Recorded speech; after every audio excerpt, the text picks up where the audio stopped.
What's good, everyone? Welcome back to the show recap with Mo. Well, we're getting ready to get into another episode breakdown of Tyler Perry's Sistas, alright?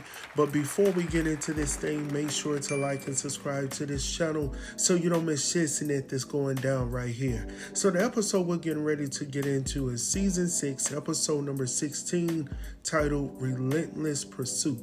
Now, the synopsis for this episode states, as Zac and Fatima struggle with the fallout of custodial care, Sabrina and Maurice discover their fate.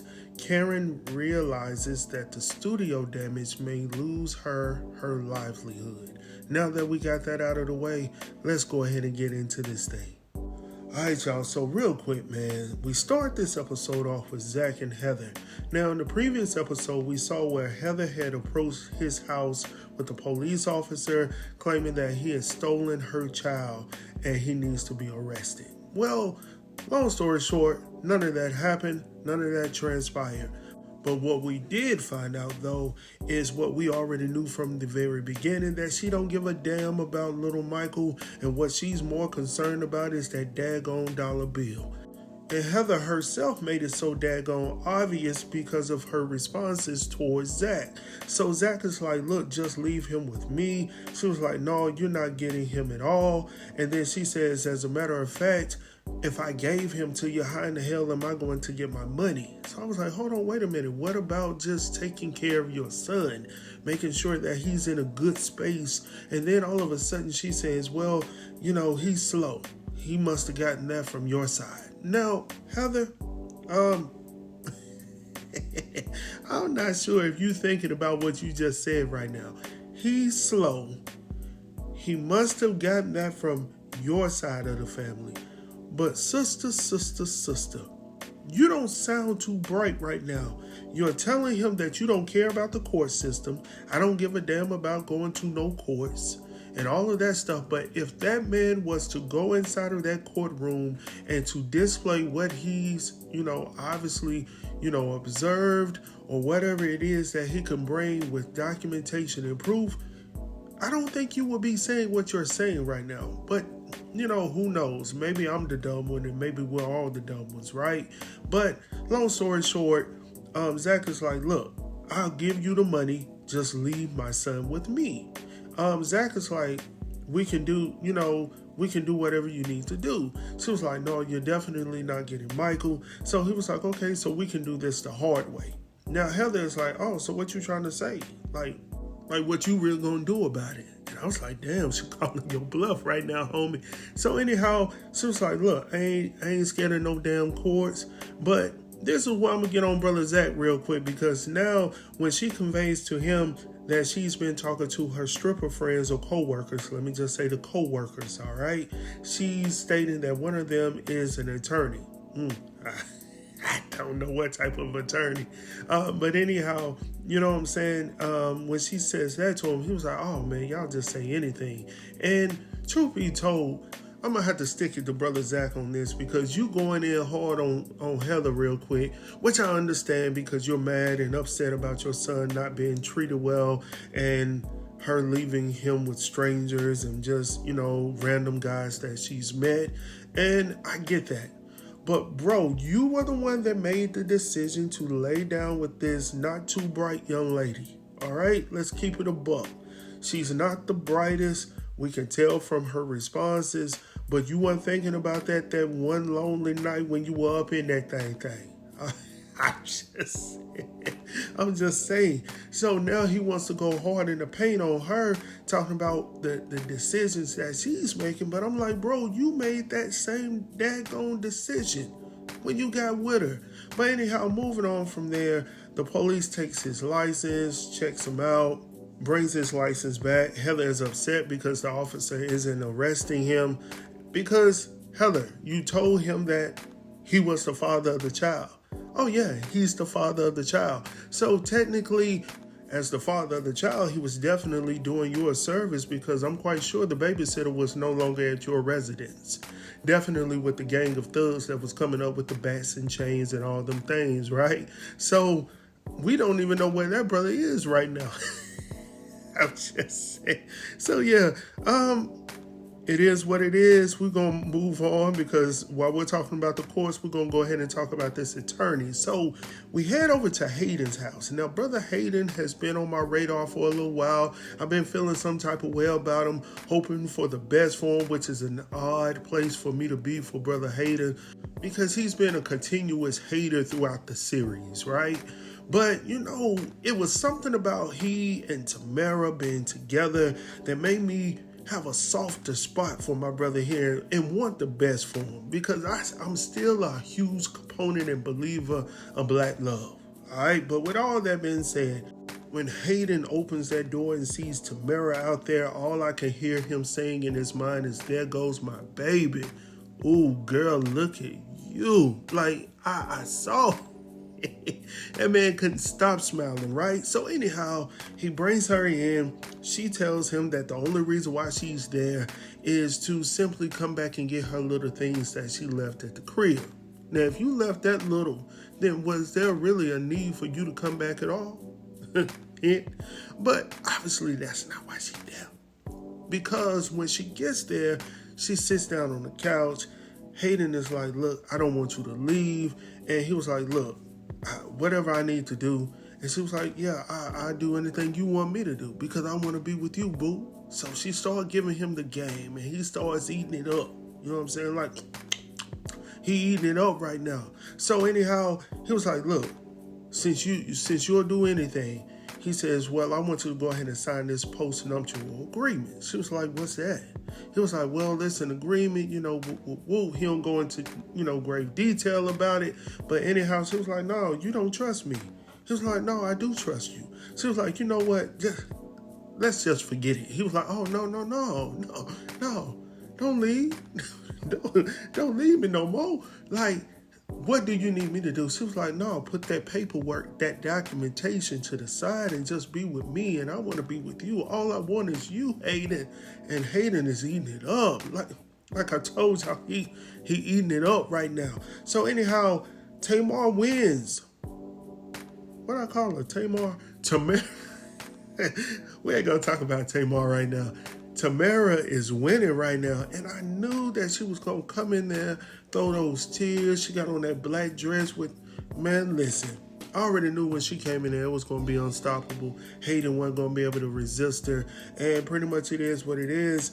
And before he goes to work, she pretty much cements the deal with, a little love passion on the couch. You see what I'm saying? So let's go on and move on to the next segment of the show, y'all, because it gets a little steamy here. So next, we head over to see Maurice and Sabrina traveling on the road on their way to go see Andy to discuss their next steps in handling this investigation, the one with Q and all the shenanigans with that. Whoop, whoop, whoop. You know what it is. We're all tired of it. Tired. All right? Let's move on from it. So anyhow, Sabrina conveys to Maurice that she and, along with her friends, they accidentally fell into a date night with 3 individuals. Well, it was Andy who actually started with, an online or an app date that she started with, and then she sort of linked up with this guy by the name of Rich. Well, initially, Maurice thought she was having her first threesome. So he went in and started talking about everything he would get into and all of this, and Sabrina's like, "No, that's not what happened." So anyhow, moving on from there, Maurice is like, "Oh, well, have you heard from the African?" Talking about bio. She was like, "No, I haven't heard." So anyhow, while they're in the midst of conversing back and forth with one another, she receives a phone call from who we find out is a junior DA, DA Burks, pertaining to her case, right? So she tells him that, she's not able to meet up, but she's actually on her way to go see her attorney right now. He was like, "Well, where's your attorney located?" She tells him the spot. He says, "Well, I'll meet you there." So, of course, she and Maurice, they're panicking right now because Maurice is like, "Oh, no, I'm going to have to find another way home because I'm riding with you and you about to go to jail." You know what I'm saying? Jail, the jailhouse, and I can't go there with you. She was like, "No, if I go, you go." He was like, no, you're going to jail. Sabrina, after all you've done for Maurice is willing to set you out right now. I'm just letting you know that by yourself. So anyhow, he's trying to call Calvin, and I think he's being for real. But long story short, she calls Andy. Andy conveys to her like, hey, I'm waiting on you. She tells her about the DA calling her. That's when Andy is like, oh, he's a junior DA. Sabrina's like, well, what in the hell does that mean? Does that mean he can't lock my ass up? And I was saying to myself internally, like, exactly, like, Andy, what in the hell is that supposed to mean to someone that absolutely knows nothing about the legal system? I mean, what is that supposed to mean? So hopefully we get a clear understanding about that later on. But anyhow, moving on from there, we head over to see Pam waiting outside of the salon for the contractor to come out. And while she's standing there, Karen shows up to meet with the contractor as well. But the contractor decided to show up a little bit early, which, that's the reason why Pam had to be there to assist him with getting inside of the salon. Now, Karen is like, well, Pam, you can actually go home now. I'm here to meet with him. Pam is waiting to meet with him for real, so she could talk to him about some extracurricular. So, Pam is like, no, I'm going to stay right here. As a matter of fact, I don't want you to be here because he might find you attractive as well. Well, Karen reassures her that she's no longer interested in what's going down with men right now. She's just only focused on herself as well as the baby. Well, Pam is like, well, Aaron is, he locked and ready to go. And she was like, well, I let him go too. Like, he's no longer in the picture. I've already conveyed this information to him. And Pam was like, what? For real? Like, maybe you've given her the go, the green light to get with him. Definitely, since it's not going to work out with old boy. Because when contractor Brian comes out, Pam is all smiles or whatnot. Karen is like, so tell me the numbers. What's the figures? What's going on? He pretty much conveys to her that, I'm not sure exactly what the cost is for the estimate, but I can get that done for you. But he says you're definitely looking at a lot of wiring, insulation, the floors got to be redone. And of course, you're going to have to get all your equipment replaced or whatnot.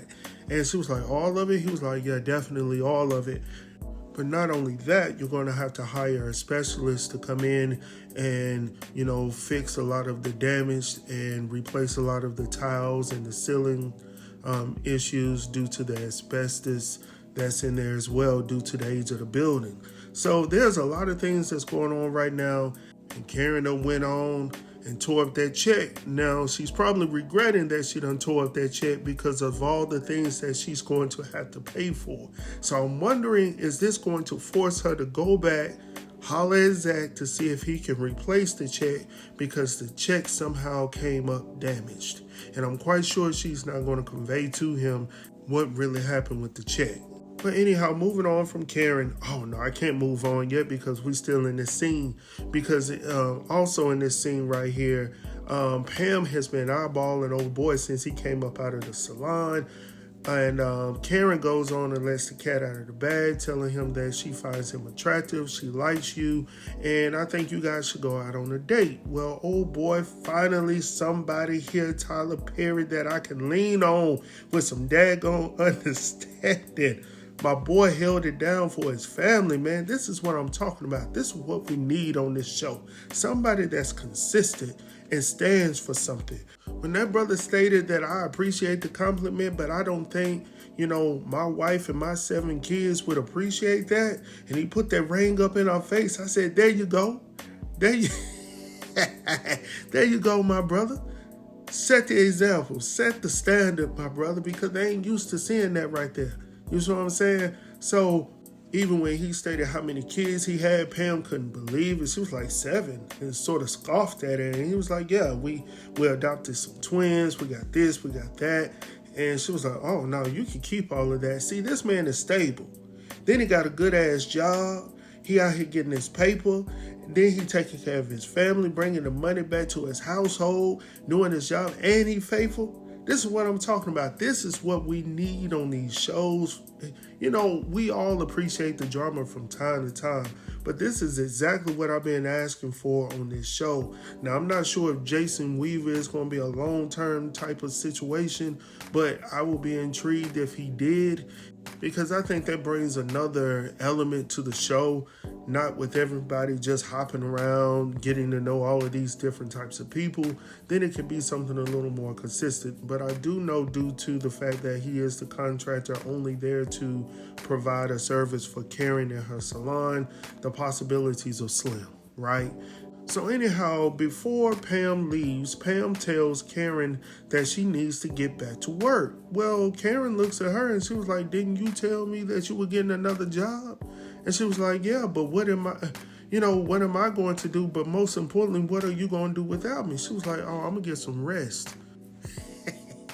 So yeah, she's telling you, no, I need you, but I don't need you right now, because you're a lot of headache at the same time. Even with you being out there hollering at an old boy. When you found out he had 7 kids, you ain't want to holler at him. But this man is consistent. He got a job. He got all of this. But most importantly, he got a wife that he's faithful to. I'm going to still talk about that thing. Anyhow, going on from there, talking about another faithful crew here, we got Zac and Fatima. Now, Zac is coming into the attorney's office to meet up with Fatima.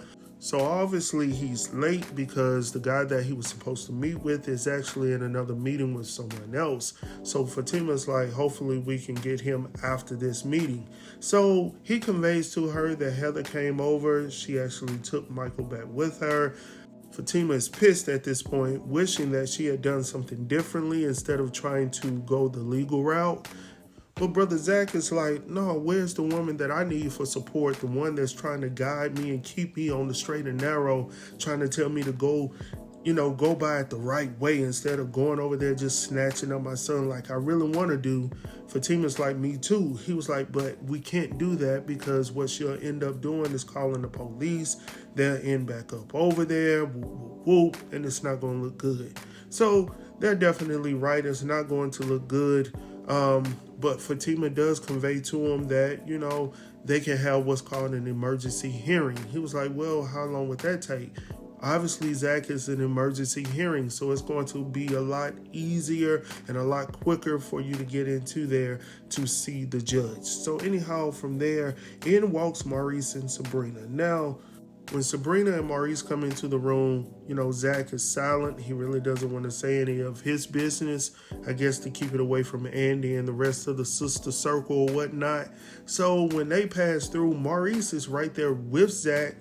And Zac is like, what's good? He was like, what's good with you? Like, I just been going through a lot of stress and depression and all this stuff. Whoop, whoop, whoop. Well, long story short, Maurice is trying to hit on Zac. Zac ain't down with that, bro. So why in the world are you trying to do that? And I think this is not the time nor the place for Maurice to be doing this. Definitely when you're trying to figure out where your life is going to be in the next 20 to 30 years, potentially, if this case was to go through. So I'm really concerned about Maurice, because even when he gets inside of Andy's office, he's not taking anything seriously. And I'm just going to tell y'all off the bat, I honestly feel like this is probably the end of the road for Maurice's character. I would hate for it to be, because he brings some of the comedy, to a lot of the comedy to the show. But at the same time, what is his storyline at this point? You got Calvin. Calvin is really not involved in Maurice's, whatever he got going on right now outside of this case. But once we get to the end of this case with Q and all of this stuff, which we already know how this is shaping up, then what's the purpose of Maurice? Like, we know he's friends with Sabrina, but what else can he bring to the table with this show? Definitely if they're trying to go in a new direction. And I know, a lot of people will leave comments down below stating that they don't think he would be one of those to leave, but I would not be shocked at all. But getting back to the show, when Sabrina and Maurice come inside of Andy's office, Maurice is just so over the top. He's so very disrespectful to Andy. Now, Andy already feels some type of way about Maurice and his shenanigans, right? She already feels some type of way towards him, how he responds to her. He calls her out of her name multiple times, and she has to tell him not to call me out of my name. And Sabrina is sitting there not checking her friend. Now, I know Andy is her friend, but the only reason why Andy is in this with Maurice is because, Sabrina, that's your friend. You needed to check, Maurice right there and there. I know you said Maurice. No, what you needed to say is, Maurice, you need to chill the hell out. Right now, it's not the time nor the place. And he needed to honestly apologize to Andy for how he responded and how he was acting in our office. Long story short, it doesn't happen, of course, but the DA actually calls and Andy is like, okay, so where are we going to meet? We can actually meet in the conference room. So that's where they go and meet up. All right. So anyhow, going on from there. Oh, going back to the office. So let's go back over to Fatima and Zac. While Zac and Fatima are talking in the office, we see Hayden holding hands with Tamara, walking like they the only two people in the world, homie. Off in the office, Zac is like, is that who you hooked him up with? She was like, yeah, she felt some type of way about it. She was going out there to try to calm it down. Zac's like, that ain't none of our business. You did what you did. It's over. So whatever Tamara did to old boy back at the crib, he walking like he in, what's that show that used to come on back in the day where that little girl was running through the flower pasture? What's the name of that show? Little House on the Prairie. That man is running through the roses and he's smelling them, boy. Like, the way he was walking by and he was looking at Zac like, yeah, I got me one. Yeah, I got me one. Yeah, I got me one, homie. So anyhow, going on from there, we head over to the conference room where we see D.A. Burke coming to sit down with Andy, Sabrina, and Maurice. So when he comes in, well, when they come in, rather, he pretty much conveys to him that they're dropping the charges. But once again, Maurice is an ass, and he's going on, making the situation worse. D.A. Burke is like, look, Maurice, are you trying to protect Sabrina? And he was like, yes, it was all me. Sabrina is trying to protect Maurice, trying to calm him down, but Maurice just insists that he needs to do what he does. And, Andy is like, look, allow him to talk. If you're not going to allow this man to talk, we're going to end the meeting. D.A. Burke is like, look, I agree with your attorney right here. Just do what she's asking you to do. By the way, I know your old boss at the bank. She's going to be calling you guys about your job. And I was like, what the hell? Like, this hookup, this whole situation, it just was, I don't even know how to put it into words, but it just did not flow well for me. But you know what I'm saying? This is TP all day, man. So going on from there, we head over to the airport where we see Danny coming to work early. And old boy Tony just so happens to be there as well. He's already early with his briefcase. And he's actually on the phone with his homeboy Jordan, talking about, their date and what he should do with her and all of this stuff. So anyhow, going on from there, Danny pulls up in a new ride. Tony is like, oh, this is new. I've never seen this before. Long story short, they get into this back and forth conversation about how the date was, you like me, whoop, whoop, whoop. Danny's like, how do you know I like you? He was like, yeah, you feeling me. And listen, ladies, like, as a man who loves women, we know when y'all feeling us. We can tell it's in your body language. It's something that's in us that can read that shit from the top of your head to your toes. And right now, Danny is feeling him. We see it. Just like when we're feeling y'all. Like, everybody just ain't trying to get in your head. Well, I take that back. I take that back. Yeah, eventually we want to get to that point. But everybody ain't on day one trying to get there. You see what I'm saying? Some of us are just simply trying to get to know you, see what you're about. If this is the right woman for me. That's where we are sometimes. But then, of course, every so often you do have those fellas, like a small portion of us that really just want to get down with the get down. And those are a small few of us, but not all of us. You see what I'm saying? So, like I stated, he knows that she's feeling him. Just say that, stand on it, and let's move from there. Because he's throwing it at her the same way, trying to let her know how he feels about her. But also, he doesn't want her to really tell Preston too much. He spoke in code and all of this stuff. She was like, I got it. It made her chuckle a little bit. Preston saw that in the bathroom. And by the way, since we're talking about Preston, now this is what I did not understand. Since Tony was standing in that direction, he was mentioning Preston, talking about he doesn't want her to get too serious about Preston and keeping him on the sideline because he wants to get to, throw his shot at her. Did he not see Preston at all while he was saying his name? Because Preston shows up out of nowhere, which I knew he would, because you were the one, you, Danny, were the one that informed him that he needed to get outside of the house, get outside of these four walls, and that's exactly what he did. He just ended up on the airport ground. So I don't know what she's going to do to get up out of this. I'm not even going to take it for real serious, because Preston doesn't seem like that type of dude.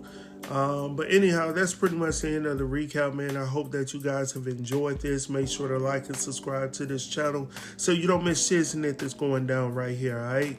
So I will talk to you guys tomorrow night. I got, what do I have going on tomorrow night? Oh, I got Raising Canaan coming to this platform. As you all know, the new season premieres in December, so I'm trying to get you up to date, caught up on all the stuff that's going on over there, man. Also, Movie Night with Mo, I got that coming this Saturday as well. So with that being said, man, I'm about to get up out of this piece.